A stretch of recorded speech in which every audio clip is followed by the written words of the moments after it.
We all love the low country lifestyle, which is why we should do our best to protect it. To get insurance that helps you protect your home from whatever the low country throws at you, contact CT Lowndes & Company today. Their local agents can review your coverage to help make sure you're properly protected. CT Lowndes & Company has been helping protect and insuring the low country since 1850. Visit ctlowndes.com to learn more and request a quote. That's ctlowndes.com. How long was Neil Armstrong actually on the moon? When did Europe start speaking English? Did Marco Polo really go to China? CuriosityStream is the streaming service for all things history, plus science, wildlife, and more. What's the real story behind the Mona Lisa? We've got that. What caused the collapse of Rome? We know. Where did we find mankind's earliest ancestor? Come find out.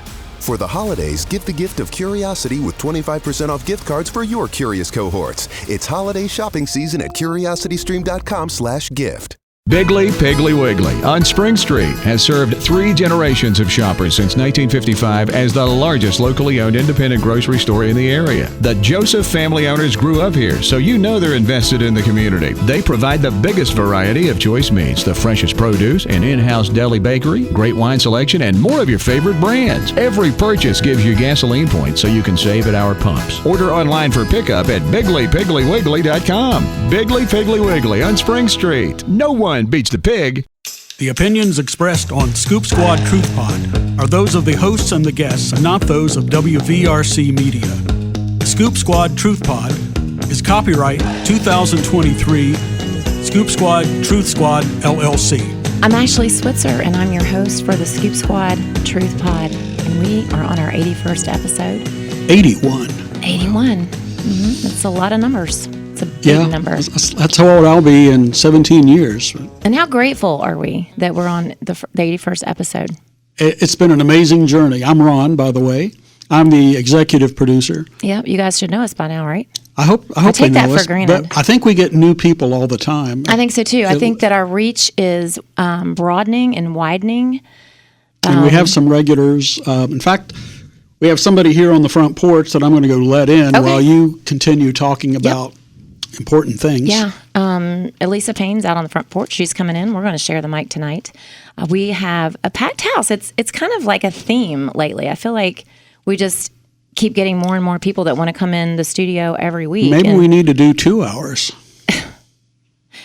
Could someone listen to me talk for 2 hours? I can't hear myself talk for 2 hours. Well, we have all these other people talking. You won't be doing the talking for 2 hours. But if this is your first time listening, maybe it is.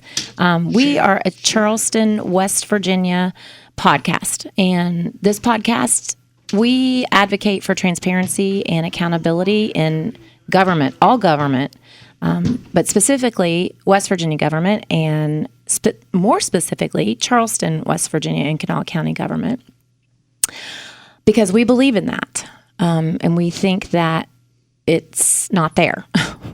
And that's kind of what we have discovered on this journey over the last year and a half. And before we move on, we have a lot to talk about tonight. We have Tristan Levitt in the studio. Tristan is a contributor to the Scoop Squad Truth Pod. He has been for a long time.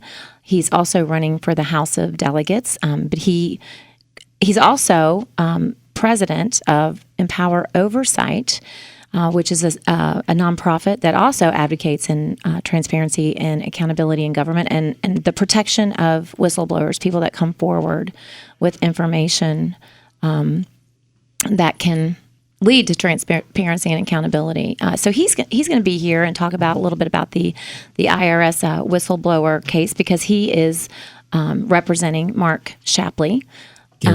Sorry, Mark. Where did Mark come from?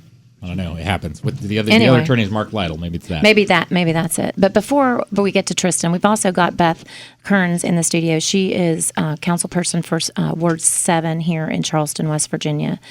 And yesterday we got some devastating news. It was devastating. It's horrific, and it's hard to talk about because it has shattered a community. And it was, I'm sure that you've heard about it by now, but it was a double murder, and a 10-year-old was murdered yesterday. And this 10-year-old was went to Kanawha County schools. And the Kanawha County school system is a very close-knit group of people. And we have lots of people struggling today, bus drivers and cooks and counselors and children and family members and neighbors. And it's just devastating when something like this happens. And the suspect... I don't know much about him. Frankly, I couldn't read a whole lot about it. But I'll tell you a little bit. He had made some posts with a foundation, and this is one of those things where if you see something, say something. Yeah. This guy sent out a lot of warning signs on social media, and obviously had some issues. As has been in the news, this person stabbed his mother to death, stabbed a 10-year-old boy to death, then went to a car dealer and said he wanted a car to pick up the bodies and had a couple of kids with him. And it's alleged that he was a substance abuser for a long time, which you would have to be out of your mind to do something like that. But I just wanted to bring that up because this is kind of why we do this every week. And I mean, I don't want to make it sound, I don't want to try to make too much of a connection here, but society's in a pretty bad shape. And our city and, policies, I feel like policies matter. Is that a stretch? I feel like policies matter. I feel like, policies and government can kind of create a culture. Does that make sense? Am I reaching here? And I came up with a phrase 2 weeks ago, people over politics. Yeah. And I came up with that basically because of the West Side situation. It doesn't matter where you live or what party you are. Yeah. People matter. And so people over politics. And somewhere the system failed here. Exactly. And so everyone thinks it's somebody else's problem. Right. And I just don't know. I don't know enough about it, but I couldn't go through the podcast without mentioning that and without saying that our prayers, our thoughts and our prayers are with everyone who is suffering and grieving today. Anyone who cared for and loved these two people, and that's all I'm going to say about that. But I just couldn't not say something. It's certainly appropriate, but Yeah. we have an important guest with us. Yeah. An esteemed person in the world of federal politics and Yes. whistleblowing, but also is becoming a local candidate. So I'm going to let you introduce Tristan Levitt. Yeah, Tristan. Hey. Hi. And I told him he looks more mature since the last time I saw him. I think it's the beard. That'll do it. So, Tristan, why don't you came on because you wanted to give us an update in the IRS whistleblower case that you are. And now I have to, I am, ever since I started getting hyper-focused on local politics, I've kind of jumped off, the national politics and all that. So I do try to follow you and keep up with what you're doing because I think it's just fascinating and cool. And I think you're a brilliant person and right place and you want to do a lot of good and we have a lot of things in common.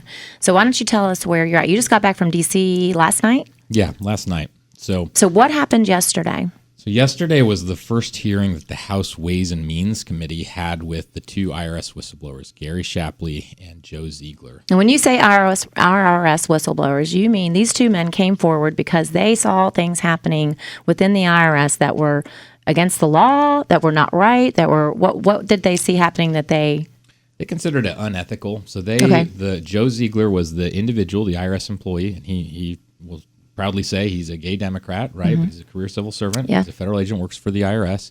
And in 2018, he opened up a criminal tax investigation into Hunter Biden because there was a lot of information out there, that are the types of warning signs that they look for in the IRS of people evading taxes. And so over the next several years, Joe Ziegler led that case.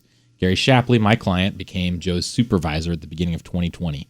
And almost immediately, he could see that as the IRS was trying to move forward with this case, the Department of Justice was really trying to slow it. And this was obviously the end of the Trump administration, but it wasn't really Justice Department headquarters. It was the U.S. Attorney's Office for the District of Delaware. And the career assistant... And who is from Delaware? That matters? Yes, that's the home state of Joe Biden. I just want to make sure that's clear. And I mean, honestly, some people in town and around the county may not know a lot about this. So this is good information. They need to know the background.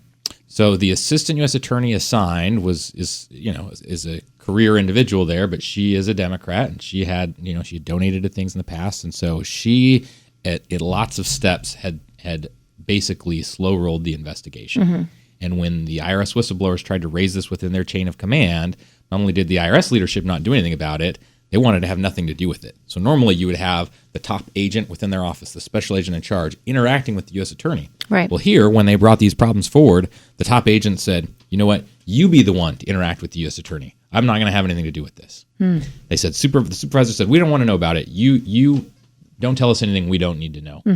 And so leading up to the 2020 election, they raised multiple times how difficult it was because Hunter Biden, they were ready to pursue investigative steps early in the year, and they delayed and delayed and delayed until after the 2020 election. So these were the sort of things that these individuals blew the whistle on earlier this year. Yeah. And the House Ways and Means Committee, I was with Special Agent Shapley when he was interviewed by their staff back in May. Well, these months later, there's been a public hearing, but taxpayer information has to be kept private under the law that Congress wrote. And so the one public hearing that there was, these agents had to say again and again, we have the answer to that, and we'd be happy to submit that to the House Ways and Means Committee, because under the law, that's the only committee that can receive and potentially release that information. So yesterday was a closed-door session to give the members of Congress the opportunity to ask questions, because a lot of documents have been submitted by these individuals. And then last night, the committee voted to release all the documents that have been submitted since the last time by these whistleblowers, as well as the transcript of the hearing will come out probably this evening. Okay. So everyone will be able to see what happened behind closed doors. Oh, wow. And You think it's easier for the process to go through since it's a Republican majority? Yeah, absolutely. It's been a party line vote every time.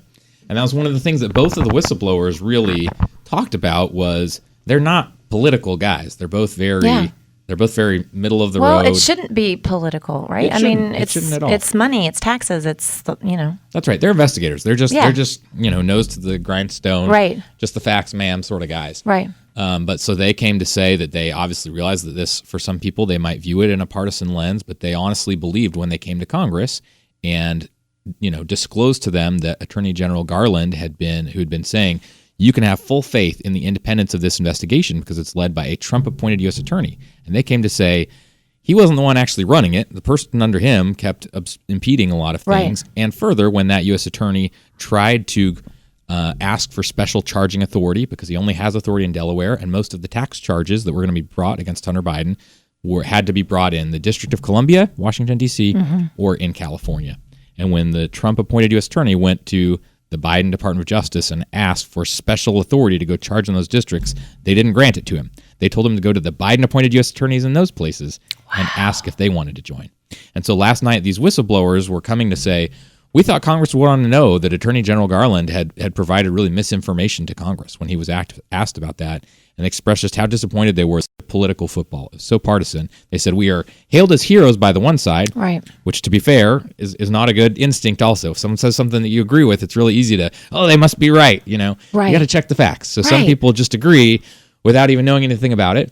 But they said, be that as it may, here's one side that we've been hailed by, and the other side we've been vilified. And even in that hearing, the amount of time that was spent trying to tear them down and destroy their credibility was ridiculous. And I don't think I've read anything about this. We're recording this on Wednesday. I haven't read anything about this. And, I get the Wall Street Journal app, the New York Times app. I follow USA Today. I don't, or maybe one or two of the TV networks, but I haven't seen anything on this meeting you had on Tuesday night. So last night, it wasn't until later in the evening that they finally released that they took the vote again to release. And so they could release the opening statements of the two witnesses. But the bulk of what will come out is the transcript of the hearing, and they still had to type that up, right? Okay. The court reporter had to do that. And so probably this evening, once that gets released, you'll see stories tomorrow morning on what's in that transcript. So being closed, there were no reporter, even I'm sure there were no cameras there, but there were no reporters. There were no reporters. The committee had to take a vote to kick out everybody that wasn't authorized to receive this taxpayer information. And we, the whistleblowers obviously were, and we as their attorneys were designated to receive that. But everyone else had to leave the room for their closed door. So this is breaking news. That's right. Only on the Scoop Squad, Truth Squad. Leave it to you to think of breaking news. Yeah, This is breaking news. Right. It's going to be hard for me to not put this in the. I'm going to have to wait to put this in the description until the last minute. News alert. So nobody else jumps on it. So what does that mean? What are we going to hear? What are we going to find out with these transcripts? So some of the biggest pieces of information that came out were that, to go first backwards in time, there's been a lot of attention to Hunter Biden receiving money from the Ukrainian energy company Burisma. That's been kind of at the heart of the question of whether there should be impeachment proceedings. And these whistleblowers provided the information that had come up in their investigation that suggested the possible involvement of Joe Biden, that they were not allowed to investigate. That's not conclusive proof. Right. It doesn't determine guilt. But there were steps that But it needs to be heard. I mean, well, it needs to be heard and it needs to be investigated. Right. There are steps that they said when you read, emails where Hunter Biden is saying, is basically extorting communists, an energy company there, saying, you need to give us this money, and I'm sitting here by my father, and we will make your life miserable if you don't do this. Some of the new documents included that right after that, sitting here by my father, just 3 days later, then the Chinese came through and they sent a contract that said in there, we will pay you $10 million every year just for introductions. Now, Joe Biden was out of office by that time, but again, they clearly were only doing that for the Biden family name. But to go back to the time when Joe Biden was in office as the vice president, they provided the evidence that they had seen a number of emails between Vice President Biden and Hunter Biden's main business partner, some of which didn't have Hunter Biden even on there. So there were major communications there. And those are emails that the House Oversight Committee has been trying to get copies of. They haven't been able to because the National Archives is unwilling to turn them over. And the real problem that it highlights is these were all emails that were done from pseudonym accounts that were private Gmail accounts. So Joe Biden was doing this business on Gmail accounts. He provided the ones, I'm sure that it was convenient to give to the National Archives, but we don't know which ones he didn't turn over. But these guys turned over a log of all the many communications that they at least knew that on this date, this email was sent to these individuals, and they were able to highlight that. Wow. Another area that they highlighted that was news last night was that leading into the 2020 election, a Hollywood lawyer named Kevin Morris, he's the one that brokered the legal deal on establishing South Park, apparently, and played a role, I guess, in the Book of Mormon musical with those guys that did all that. So he's a very rich Hollywood lawyer, and he is the one who paid off Hunter Biden's taxes. Not all of them, but almost all of those were paid by him, and it was revealed last night that the total amount, before that, the New York Times had reported that $2.2 million was what he had paid in Hunter Biden's taxes, and there were suspicions about that being to benefit the 2020 campaign of President Biden. Last night, the whistleblowers revealed that the total number was actually upwards of $4.9 million that he paid, and that included taxes from 2014, 2015, 16, 17, 18. He paid these tax years, and there are major questions about what his motivations were and what he got out. Sure. Yeah. Wow. Yeah, nobody does that kind of thing for free, with no expectations of some payback somewhere. That's right. He's claimed it was a loan from Morris and that he was just a good friend, but it's clear from both their own statements and other records that he only met him 2 months before the first payment was made. He met him at a campaign fundraiser in Hollywood that Joe Biden was present at. So again, it raises some real questions about what the motivations were. But most of the hearing was focused on, a lot of Republicans want to know what possible evidence is they're linking Joe Biden. The whistleblowers walked through that.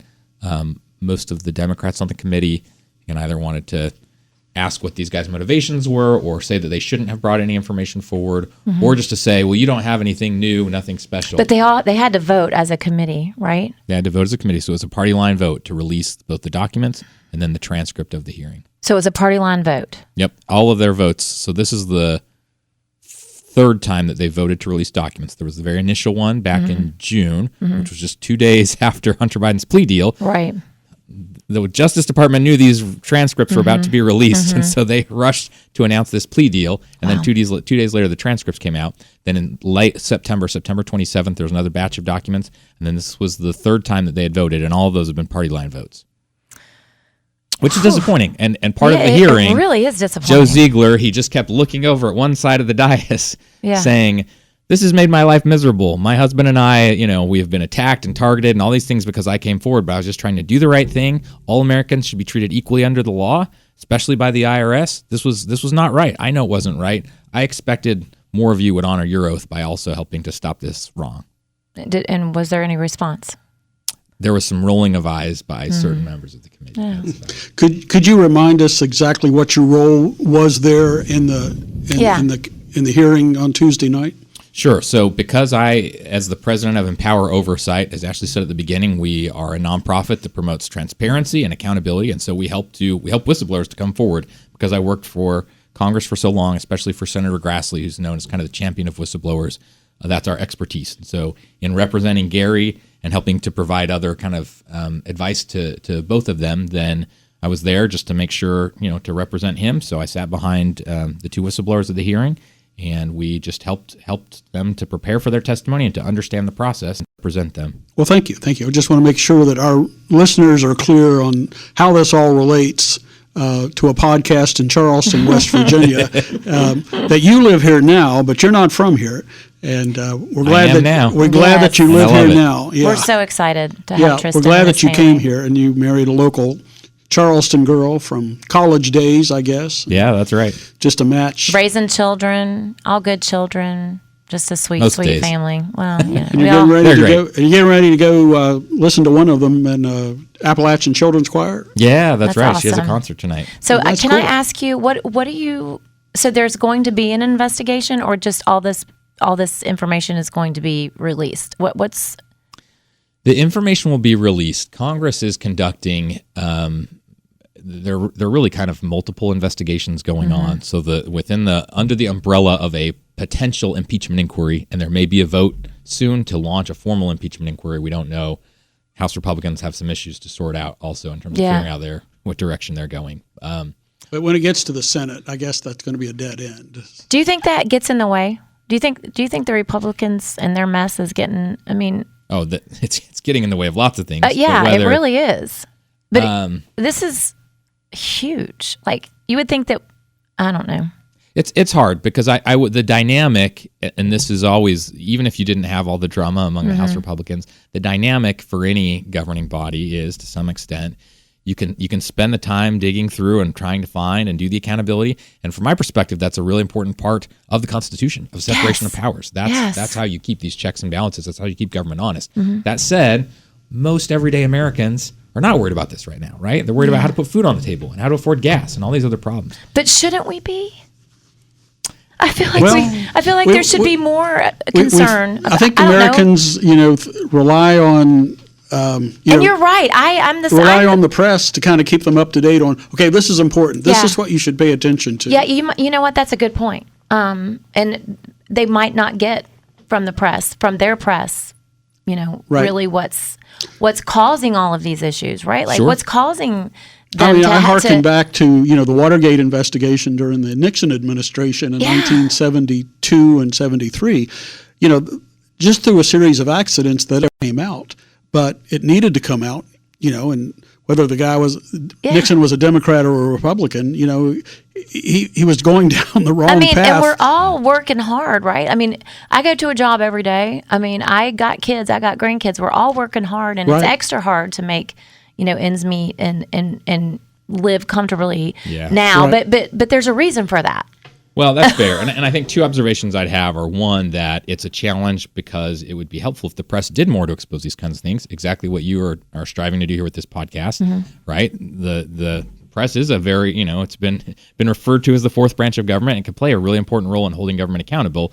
But if it's not interested in certain areas and certain actors, then you don't have that. That's a struggle. Yeah. And then again, in terms of different policies and other things like that, it can be hard to get. Those are policy decisions that can have an impact at many times. So again, finding the right balance. Ideally, you'd have a governing body, for our nation, in the state, and other places that is able to get the important things done that need to be done, to Yeah. pass the bills that have an impact on everyday Americans. Right. And then on top of that, to invest their time in conducting oversight and ensuring transparency in government. They ought to be able to do both. And so Yes. when dysfunction leads to just a focus on one or the other, that's not good. It's not good. How excited are you to laser focus on West Virginia? Like, I mean, I'm really excited. Yeah. I'm really excited. It'll be exciting. In Are addition, you ready to talk about your role in West Virginia or Sure. West Virginia government? Yeah, I can talk about whatever you'd like. I mean, it's probably a good time in just for full disclosure to say Yeah. that you are running for House of I Representatives. think I said that. Yeah, You might okay, not have been in the House room. of Delegates. Yeah, Well, I would think that we want to emphasize that for sure. that this is somebody with experience Yes. in government transparency and in how government works And fighting for how it accountability. should work and how it shouldn't work. And You guys are very kind. I just think that you can bring a lot to the table here. I mean, and obviously you do too. I'm excited for it. I think there's some really significant issues that everybody, if they're being honest, would agree are challenges in the state right now. Yes. And I'm grateful for some changes that have been made in the last few years, but there's some hard stuff that we've got to work through. And it's hard for time legislature to really have the sustained focus to figure some of those things out. Will you come back and talk about that more? Sure. I'd be happy to and anytime. your wife has a cookie company. Yeah, Nellie's Cookie Jar. Nellie's Cookie Jar. Capital Market on Fridays. Yes. So we need to get a plug in there because this is free enterprise, and That's right. we want cookie companies to survive. So when do you go back to D.C.? What's next for you as far as this whistleblower case? I don't know. I hope not till after Christmas, frankly. Yeah, right. It's draining a bit, but we'll see. You look tired. Are you thank tired? I mean, no, you look great, but I it's woke probably up at 4 a.m. yesterday to get on that flight to D.C. and got back at midnight. So yeah. He looks good for 23. I look good for having 5 kids by 23, huh? Isn't that crazy? Not 23. We 5 kids. Like They're great. They're they fun. are great. I mean, I've got 5, and people look at you like you're crazy. That's true. You know what I you probably mean? are a little bit, A but that's little okay. bit, It's worth yeah. it. I don't think of it as crazy, but I think better you than me because I don't know that I have that capacity. Well, I just want to thank you for coming in and sharing with us, and that was fascinating stuff. And we're going to be looking for the news of this hearing that ended last night and see what's next. When you get this starting on Thursday night or Friday morning, if you haven't seen anything in the regular press about these hearings and what's been released, there might be something wrong. That's right. So keep us informed. It's out there. There's information out there. You Yes, have to there dig is. a bit to find it. That's right. If there's nothing anywhere next week when we do this show, we'll have you back to talk about Where it went. I'll send you Where it some links was. you can put on your Facebook page. Oh, that would There's be some- great. There's There some you out go. there already. Yeah, because I think once people hear this tonight and what you explained, that they're going to probably want to do some checking and research on their own. So that'd be great if you would send us Right. some links. Absolutely. Is there a website they can go to? Yeah, how about Empower Oversight? Could we plug your? Sure. So it's just empoweroversight.org, which is long, I know. And spell Empower. It's EMPOWER Okay, and then oversight, Okay. SIGHT. I think I spelled it. Should be able to Google that. Yeah, it's Yeah, easy it's enough. out there. And so Yep. we highlight the different news clips. I was on a news broadcast just earlier this evening, and we'll put that on the Oh, were you? website. Okay. But then there will be a lot of articles about the information these Cool. whistleblowers. Cool. All right. Thanks for coming in. Thanks for having Thank me. you. Go to your daughter's choir and tell her to break a leg. Oh, don't break a leg. Just seem really pretty. All right. Thank you so much. Hey, we're going to take a break, and then we are going to come back with Beth Kearns and myself and Ron. We've got Elisa, and we've got Adam Knopf, who was a little late, but he's here. So join us for the second scoop in a second. The Scoop Squad Truth Pod would like to thank our sponsors. Those include Chris Walters at Integrity Insurance, featuring auto, home, life, business, workers' compensation, and pet insurance. Pet insurance, you say? That's health insurance for your dogs or cats that covers special foods, illnesses, surgeries, and medication.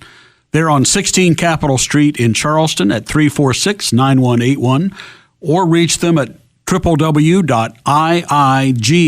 www.iigwv.com. Also by Jody's Mobile Services, offering steam cleaning, pressure washing, fleet washing, and auto detailing. We come to you. They're at 304-437-3164. And also by Eggplant on Bridge Road. Anything but ordinary. Go to eggplantshop.com. Also by T Graphics on the west side, 312 Buchanan Street, 345-4816. Go to tgraphics.com for screen printing and embroidery since 1984. Again at 345-4816. And we're back with the second scoop of the Scoop Squad Truth Pod. That was a packed first scoop. Hope you guys learned a lot from Tristan Levitt and what's going on. Pay attention.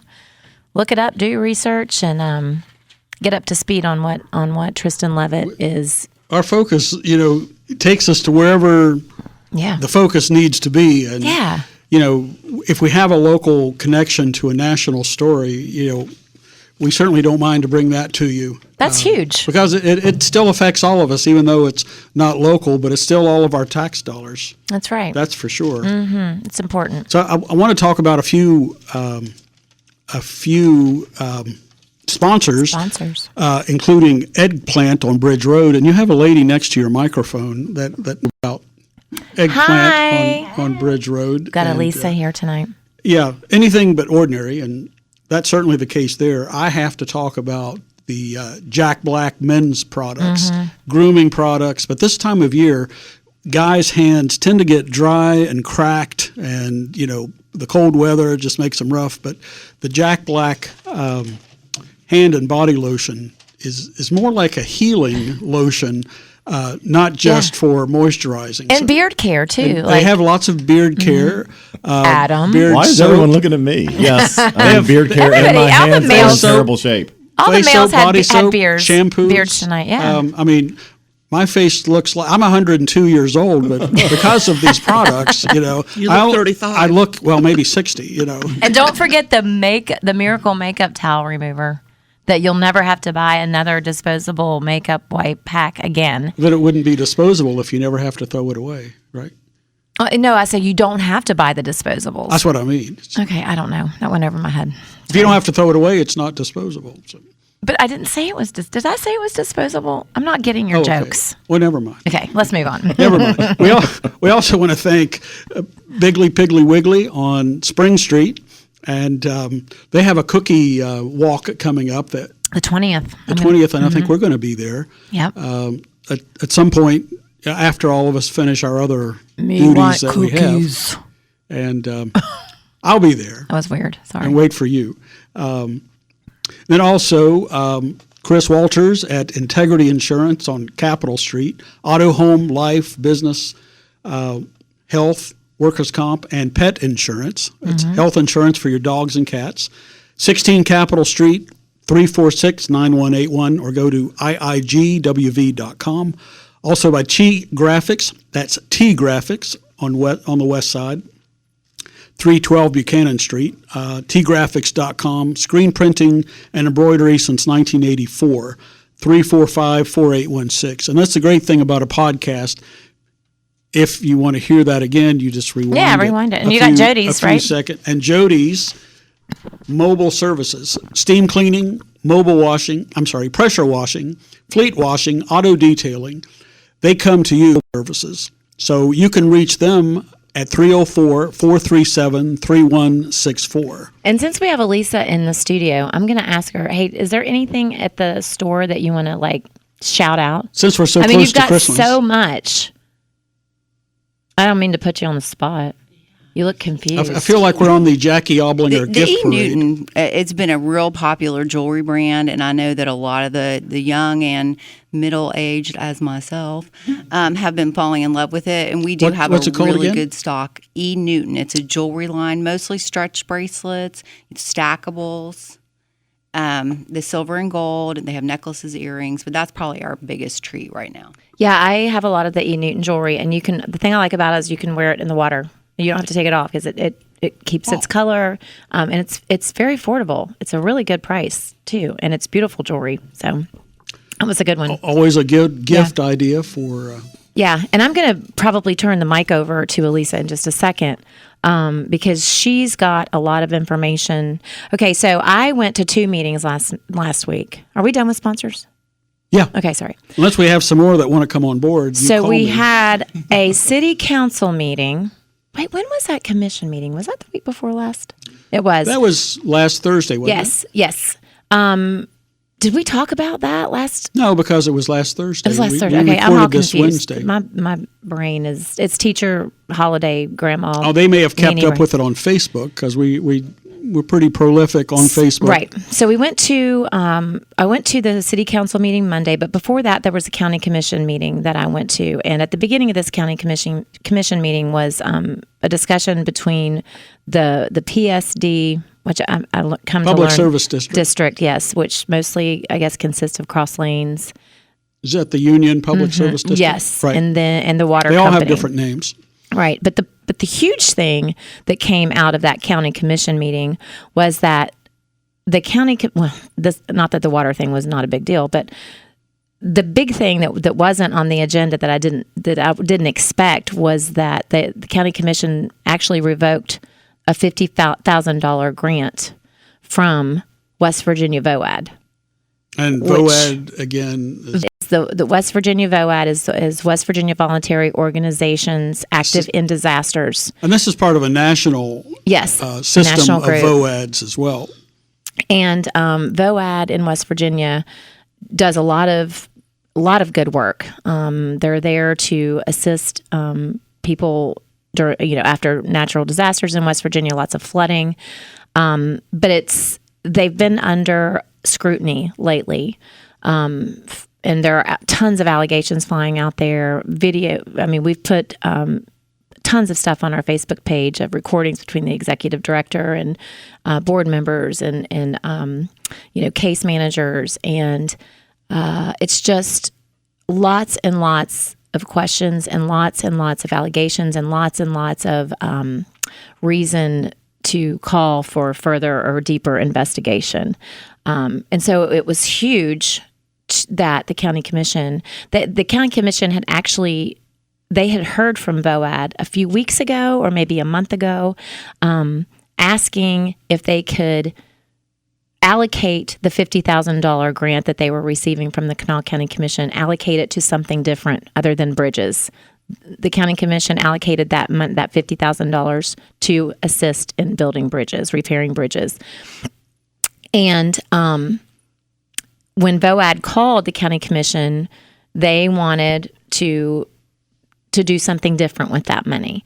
And the county commission asked them to come in and explain exactly what that was. They first said no, but what do you want it for? And then VOAD said, never mind, we'll just leave it. We'll just leave it as it is, which was a huge red flag, as Ben Salengo said in the county commission meeting. So they were invited Thursday to come to the county commission and tell the commission what they wanted to use the $50,000 for. Do you remember who came from VOAD? Nobody showed up. Oh, no, they did not. They did not accept that invitation, which angered. I would say that they were angry for good cause. The county commissioners. Yes, and they voted to withdraw that $50,000. And there have been some financial issues with VOAD. Yeah. Overall, a lot of the money that goes there gets to what the project that it's going for. But there are some officers there that have treated themselves to some little extras and bonuses. Well, it was more than that. It seemed to be a culture. It seemed to be this the way things were. And we have learned that Good 360, which was I guess maybe a third party.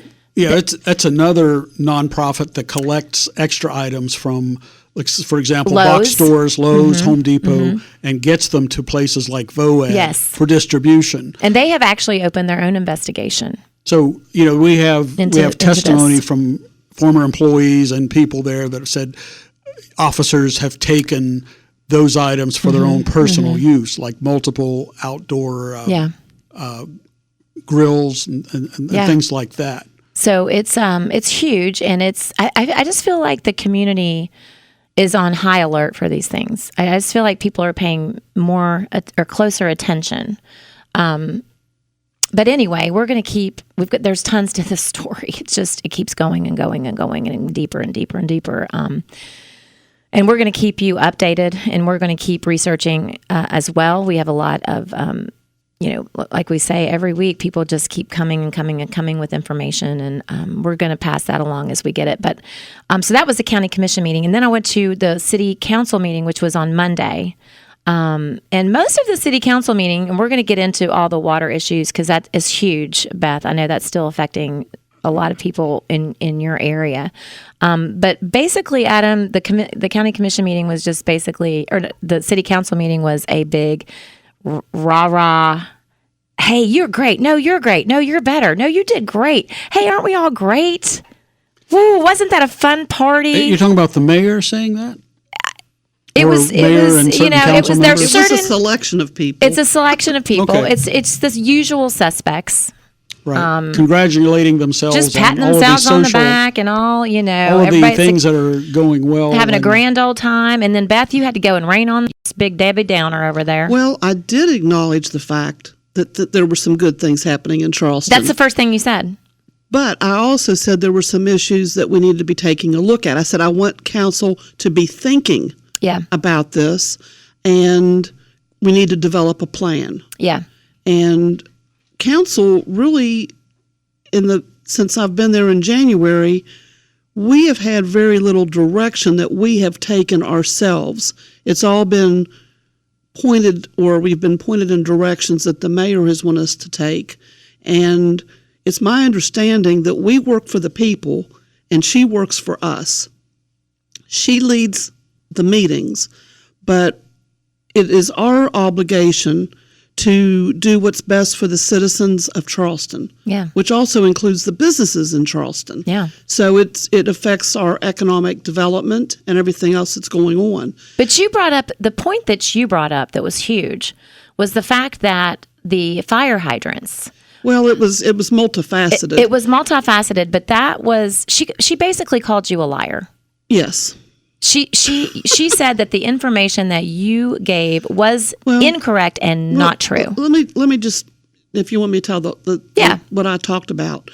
I first addressed the fact that coming up on January 9th will mark 10 years since the chemical leak in the Elk River, and that the water company was supposed to do a number of things to protect the citizens of Charleston. I don't know if people know this or not, but originally the water company had 2 intake sources. Mm-hmm. They only have 1 now. And the one that they had was just below where the chemical leak was. Had we had 2, we could have shut off the 1 and taken the water intake from above the chemical leak. But they were mandated to install a warning system by means of telephone calls, text messages, whatever, to the people. Now, you all probably get calls or text messages on your phone that alert of a water line break, and it's supposed to be a boil water advisory. And then you're supposed to get another one when the boil water advisory has been lifted, so you know it's safe to use the water. We rarely get either of those, and they're not everybody gets them. Some get them, but that was where I started. The next thing I addressed was the fire hydrants, and if you recall, back on May 5th is when we realized that there was a fire hydrant problem when a historic home on the west side was completely destroyed because they could not find any fire hydrants in the area that worked properly and had to bring in tanker trucks, park them down the Walgreens parking lot, and those tanker trucks were actually from the National Guard. They brought them in, and then they ran shuttle services over to Kroger's to get more water to bring back to the tanker trucks. And they had to run hundreds of feet of fire hose down the hill to pump it up to the house. Well, the house was completely lost, but they were able to prevent the houses on either side from burning. So they were able to do that. And this is no fault at all of our fire department. I want people to realize I support the fire department and the police department with everything that I've got. Beth, was that house in your ward? No, it was not. But it was close, was it? It was close. It's the next ward over. But I might have a ward, but I care about all of Charleston. Right. And what affects one ward eventually can affect another ward. So after that, I was just trying to get a geography, for our listeners of where that might have been. It was right off Edgewood Drive. Okay. It's West Side Hill off of Edgewood. Okay. Yeah. Just not too far know. from the Walgreens and Wendy's, just up on the hill past the tennis courts. So after that happened, 99 fire hydrants were tested. Of the 99 that were tested, over 50% were substandard, faulty, didn't work at all, which is deplorable. And those were randomly done. That was randomly done by a company that brought in by the water company to test the hydrants. And I will add that the city of Charleston funds the water company $60,000 a year to help with the maintenance of the fire hydrants, because that was a big question I had. Well, who's responsible for maintaining these hydrants? And it's the water company. So after that, the Public Service Commission. Well, it's the water company with funds from the city and their own. Right. That's part of our rate. They maintain the fire hydrants. Right. And I hate to say this, the reason the fire hydrants are so important, it also affects our insurance rates. Right. So, it's not only your house, but it's your insurance rates, it's everything. So after this occurred, the Public Service Commission told the water company that they must test all the fire hydrants in all the cities that they provide water for and update what hydrants are good, which are bad, and I would assume that they would do repair work to those fire hydrants to make them all operable. Well, they were told that they were supposed to provide that information by the end of August. I checked with Chief Matthews, who is our fire chief. I checked with him every time I saw him before council meetings, if I happened to run into him, doing regular business around town, and ask him. That was always the first question I had. What about the hydrants? Don't have any information yet. On October the 3rd, I met with him about several issues about the fire department, one being the fire hydrants. He told me that the water company would not let them color code the hydrants. They would not let them put a barcode on the hydrants. They would not let them identify the hydrants in any manner, shape, or form. He told me that they would not give him a current list or map, that they said if he wanted to know it, he could come in and look at their map, but he couldn't make a copy of it and he couldn't take pictures of it. Well, that is ludicrous. And so, Beth, that was the information that you presented on the floor of council this week. I didn't give the date, but that's what I told them. And can you hold that thought? Sure. Because we're going to come back and discuss this further. We've got Lisa Payne here with some information about the water company. We also have Adam, and we want to talk a little bit about something else that came up at the council meeting on Monday night with Adam as well. So come back for the third Buckle your seatbelts. Yeah, we'll be right back. The Scoop Squad Truth Pod would like to thank our sponsors. Those include Chris Walters at Integrity Insurance, featuring auto, home, life, business, workers' compensation, and pet insurance. Pet insurance, you say? That's health insurance for your dogs or cats that covers special foods, illnesses, surgeries, and medication. They're on 16 Capitol Street in Charleston at 346-9181, or reach them at www.iigwv.com. Also by Jody's Mobile Services, offering steam cleaning, pressure washing, fleet washing, and auto detailing. We come to you. They're at 304-437-3164. And also by Eggplant on Bridge Road. Anything but ordinary. Go to eggplantshop.com. Also by T-Graphics on the west side, 312 Buchanan Street, 345-4816. Go to tgraphics.com for screen printing and embroidery since 1984. Again at 345-4816. And you're back with the third Scoop, the Scoop Squad Truth Pod. We're talking city council meeting, and we're talking with Beth Kearns. So, Beth, you brought to council's attention that the hydrants, you were in constant contact with the fire chief, and you brought that information to council. And that was the last you heard. And that had been maybe 3 weeks Well, no, prior. It was October the 3rd. Okay. So it was 2 months ago. Okay. Well, after you spoke. After I spoke, the mayor told me that the information I had was wrong. And incorrect. And that she had gotten new information, and from what I gathered 2 to 3 weeks ago, but that information has not been provided to council. Right. Which, why weren't we notified about that? I mean, she could have said, you know what, that was the case. Councilperson Kearns, that was the case exactly 2 months ago. But since then, this has happened and blah, blah, blah. And she didn't. And that was during city council members' remarks. Yes. Exactly. Correct, Beth? Right. So, right. Yeah. And it's very interesting that, the remarks section of city council is supposed to be for city council members to do exactly what Beth did, which is, this is their call time people's to, attention to things. Open floor, talk about what you want to talk about. And the mayor so frequently says it's not a question and answer session. But yet here she is, she can call answering her a liar. Things that, are literally, she has no reason to refute anything that Beth is saying during remarks. So then I went on to talk about the latest problem with the water company. Tell us about that. Which is where their water main broke over on Florida Street, forcing water it ruptured the gas lines and forced water into 46 miles of gas lines. Now, for those that haven't been on the west side, what they had to do is every intersection they had to dig up, and they worked block by block, draining the water out of the water mains. Yeah. Then, after that was completed, which that was completed the day before Thanksgiving, they had not restored to each individual, not drained all those lines. Yeah. People had water coming out of their gas stoves, out of where their pilot light was in their hot water tanks. Water had gone into their heating and cooling systems.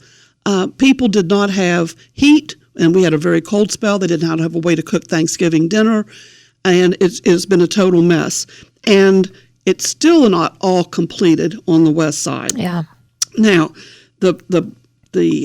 my concern is for the lack of good customer service, the poor notifications, the lines in poor conditions resulting in frequent breaks, the restoration of adequate pressure to all the fire hydrants, which probably will need new lines run, but yet they have had record levels of annual profit and are asking continuously for rate increases. Now, the funny part, if there's a funny part to all of this, right. Mountaineer Gas filed a lawsuit against West Virginia American Water Company, I think yesterday, yes. or it was announced yesterday. This morning, starting at 6:30 a.m., people started getting phone calls, text messages, and emails from the water company offering them cash or a check or whatever. But the stipulation, if you don't read the fine print, is that if you accept that money, you cannot be part of any lawsuit or class action suit in the future against them. Yeah. It was for $2,000, so it's a significant amount. And so these folks that have been devastated, now they're going to have higher electric bills coming. Their houses are tore up from the gas leaks. I can't imagine. It's horrible, and we're trying to get the word out to folks. Yeah. Don't accept this until you know exactly what you're doing. Right. Because it is deplorable. They can't tell you when your water's bad, right? But they can sure tell you when to, that's right. that they'll give you some money so they can avoid future litigation. Man, I just can't. It makes my blood boil. I can't believe you brought that up on council floor. I'm glad you did. I mean, people need to. No, I mean, seriously. All I wanted to tell council was, this is what's wrong. Yeah. We need to think about this. Beth, nobody mentioned it. There was no public speaker there. I think no public speakers. I think we need to think about this, and we need to come up with a plan of what we're going to do, that this is not a third world country, and we are all entitled to safe, clean water. Yeah. Period. And if we have to forego a couple parties for that to happen, maybe it's worth it. Maybe we should just get our priorities straight. Elisa, what do you have to add to that?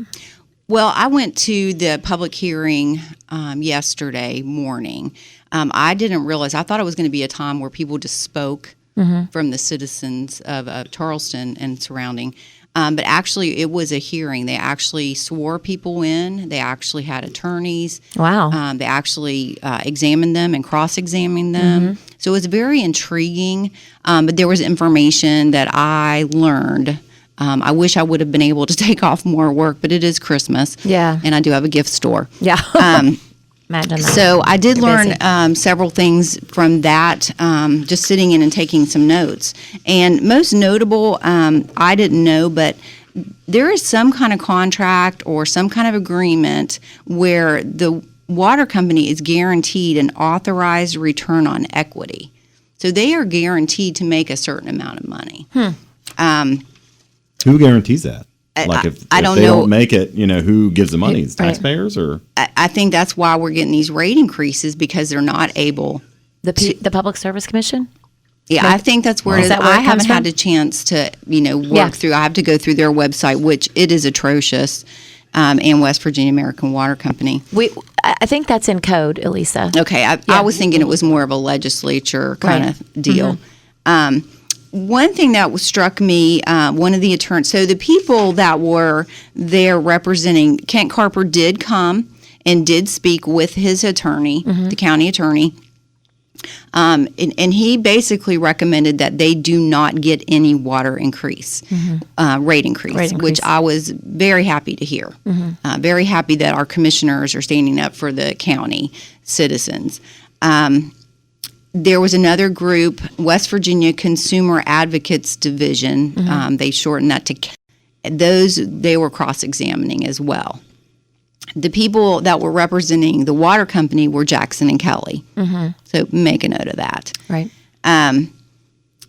I also found out that they will offer help to lower income families that apply to give them assistance with the rate increase or covering their water. However, that will be passed on to other rate payers. Yeah. That is not something that will be absorbed by the company. And actually, the commissioner, Lyric. How kind of them. Yeah, Lyric actually recommended to them that they absorb that. Absolutely. One of the commissioners. So that was very nice to hear. What is happening? One thing that CAD did bring up, he went back through some surveys, through some information that was presented in 1994, 1999. And a big thing that stuck out to me is there is unaccounted for water loss. And I didn't really think about that, but the more it came up, it was like, yeah, of course.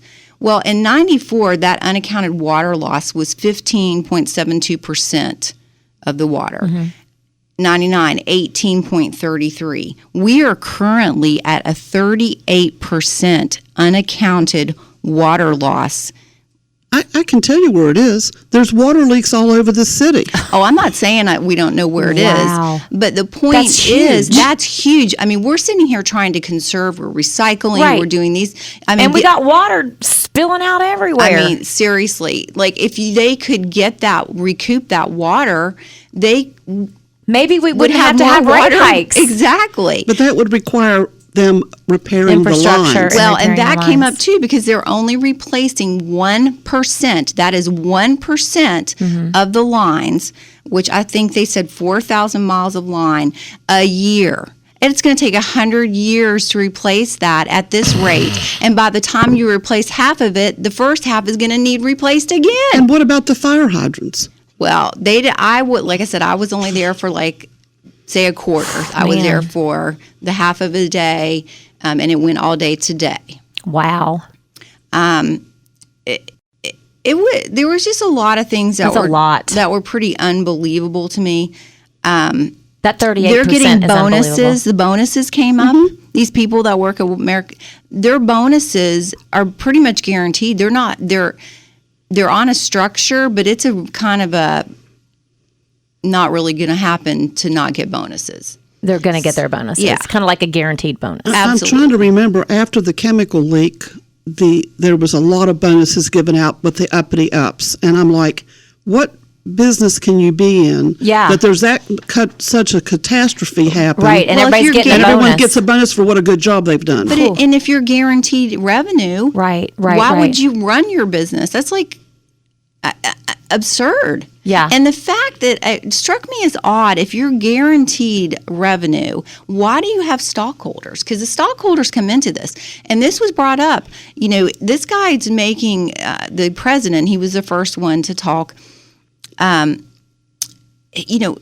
as we all learn in any kind of management class, you're beholden to your stockholders. Mm-hmm. That is your number one job, is to get your stockholders paid. Yes. Well, where does that put people with water? Yeah. Why is that? And why do you have a public, a water This is a public utility that has stockholders? That just seems so bizarre to me. A utility company should not be a profit-making. It should be company. It runs just as itself. Doing the services, maintaining the services, paying their employees, but not these big bonuses and not having huge profits. Yeah. Anything else, Elisa? And we're looking at, and I'm not sure the time frame, honestly, because I was taking a lot of notes, but a 62.2% increase, I think it was like from 2008. That year came up a lot. That is huge, ginormous. Yeah. Like 62%. And it did say, so it did go through their annual report. And this was one thing I thought was interesting, that nationwide customers with an average medium household income are paying less than 1% for water. In Virginia, we're paying 3%. Now, do we come up in any anything in any survey? No. And then we're at the bottom all the time. Everything. And now we're paying more than the national average. And our sewer bill is based on what we pay for the water bill. Is it based on pay or based on usage? Usage. Okay, But- so that's really not going to probably change as far as your payment for the sewage. Right. Until they have a rate increase on that. Hey, can I bring you back? Yeah. Because you have a ton of stuff. Well, they're going to have one more. You can get online and see the meetings. The Public Service Commission is crazy. Their website is so crazy to navigate. It's so frustrating. But I did see that there was going to be one more meeting on this. When is that? I don't have that information right now, but it's not until after the first of the year. Well, we'll link to it. And we'll and you know what? We need to get the information that you just spilled out here up on the Facebook page so that people have access to that. Much appreciation for doing that. Absolutely. That was invaluable. Another thing that came up at the city council meeting was that the mayor has decided that she's going to start interviews for a chief of police. So. Well. That's 6 months after we haven't had a. Well, it's since August. But when our building director, and we don't have a building commissioner. He left the 1st of July, and that position has not been filled. But the individual that's filling in for him is trying to do that job and his own job. And no one's even talking about that. We're throwing parties everywhere, and we're just having a good old time. Lipstick on a pig. Yeah, I'm telling you. Smoke and mirrors. I mean, the last podcast, Adam, what did you say? There's three things that the citizens of this city want. Yeah. Police or safety, economic development, the big ones, and we're not getting right. So we're throwing parties, and you're right. It just reminded me, lipstick on a pig. Like, we have to focus on what is important for people to survive every day. Yes.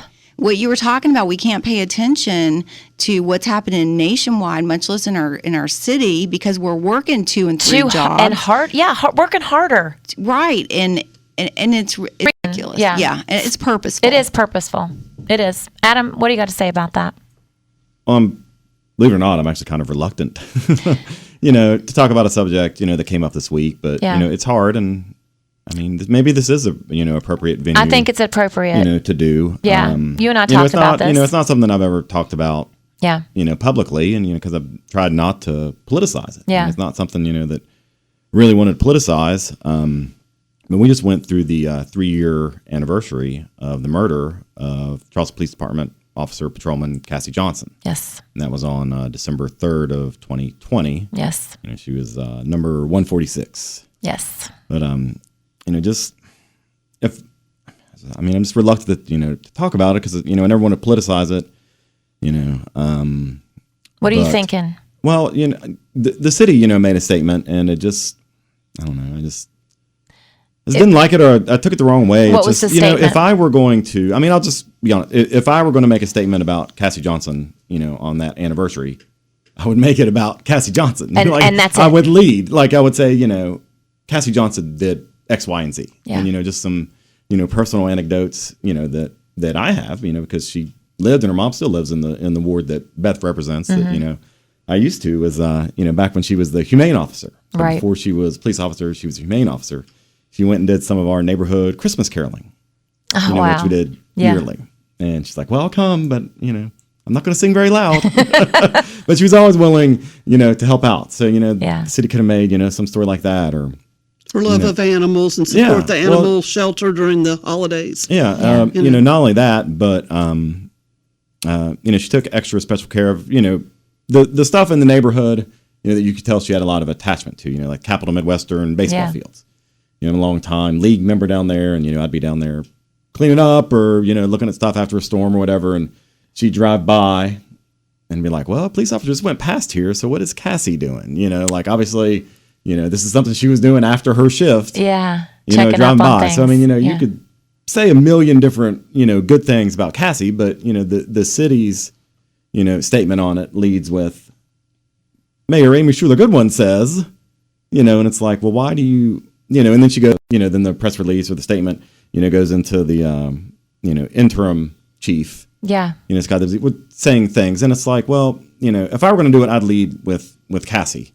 Yeah. And I wouldn't, use my name. Certainly I would not say, well, Adam Knopf, right. Said X, Y, and Z. And then, you look at the, the fact that we still have an interim chief, 6 months later when, why haven't we done anything since then? Or, Scott Dempsey's doing a great job. Why hasn't he just been named, chief? So, but instead she announces that she's going to conduct interviews. So it's just, I don't know. I could probably talk about it for a long time. I don't know. I wish we'd have done better. I just wish we'd have done better. And, even doing this, I hope it's not politicized. So, Ms. Johnson, if you're listening, or Cassie's family, if you're listening to this, apologize if you thought this was, too political, but. You know what I think you need? I think you needed to pay tribute to Cassie. I think that's what you needed to do. And I think that's what you wanted to be done. And I think you did that this evening. Once again, it's people over politics. Yes. And we've got away from that. Yeah. We need to care about the people and their needs and their safety and have their concern in our hearts. Yeah. And the hell with the power and the politics. And I think Adam, you didn't feel like she was and the parties. You didn't feel like she was and the parades. Adam you didn't feel like she was honored the way she should have been, and that's perfectly appropriate. Absolutely. And you did a great job of bringing up some really sweet memories of Cassie Johnson, and thank you for that. Oh, well, thanks for having me on. Thanks for letting me talk about her. Yeah. She was special, and she was definitely a fixture over in your area, and we all appreciate her service and all the other services of our men and women in blue. So, well, that's a wrap. Excellent episode. Yeah, this is another one for little marking for the Hall of Fame. I think. It's covered a lot of areas, a lot of grounds. Gosh, yeah, we're all everything over the place. from national politics to city and the mistakes of the city. Yeah. But we're not here just to talk about parties and good times. We're here to make sure there's transactional levels of government. So thank you guys. Thanks Charleston, West Virginia. Thanks Kanawha County. Thanks everyone. Thanks Thank you, Adam. Ashley. Thanks Beth. Thanks Ron. Thanks Elisa. Adam, us three will be back next week, and maybe we'll bring. If Beth will come back. I don't know who we got on next week, but we just, it's a never-ending discussion. A former council person, or not, Rusty Webb, was he coming? Oh, that's right. Yeah. Adam, Rusty you want to Webb come is on for coming that? to talk about West Virginia First, right? That's right. West Virginia First Foundation, the opioid money. Yes. And so you guys have a good week. Get out and go to a meeting. I'm going tonight. Well, I'm not talking to you, Beth. I know you go to all the meetings. Other meetings. Other people go to all meetings. y'all out there who haven't gone to a meeting, find a meeting, go to it, and let us know what happens when you get there. All right, we'll see you next week. Bye. If you would like to tie your business with this popular podcast, you can contact me, Ron Hughes, to advertise at ron.hughes, ron.hughes, at wvradio.com, or you could call me at 304-342-8255. 408-8131. The Scoop Squad Truth Pod would like to thank our sponsors. Those include Chris Walters at Integrity Insurance, featuring auto, home, life, business, workers' compensation, and pet insurance.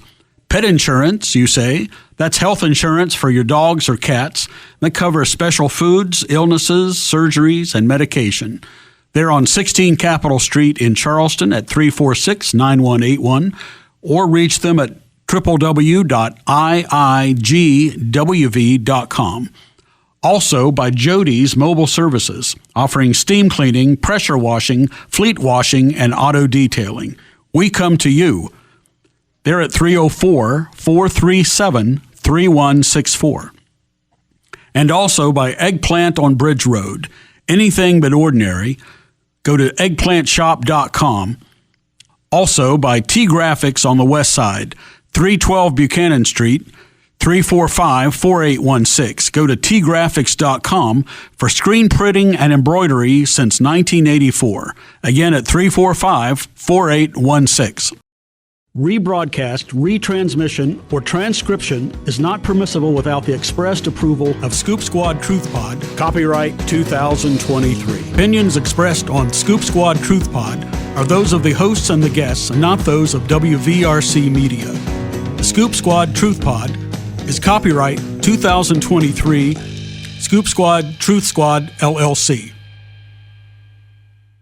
For the ones who get it done, the most important part is the one you need now. And the best partner is the one who can deliver. That's why millions of maintenance and repair pros trust Grainger. Because we have professional-grade supplies for every industry, even hard-to-find products. And we have same-day pickup and next-day delivery on most orders. But most importantly, we have an unwavering commitment to help keep you up and running. Call, click Grainger.com, or just stop by. Grainger, for the ones who get it done. Judy was boring. Hello. Then Judy discovered ChumbaCasino.com. It's my little escape. Now Judy's the life of the party. Oh, baby, mama's bringing home the bacon. Whoa, take it easy, Judy. The Chumba life is for everybody. So go to ChumbaCasino.com and play over 100 casino-style games. Join today and play for free for your chance to redeem some serious prizes. ChumbaCasino.com. No purchase necessary. Void where prohibited by law. 18 plus terms and conditions apply. See website for details.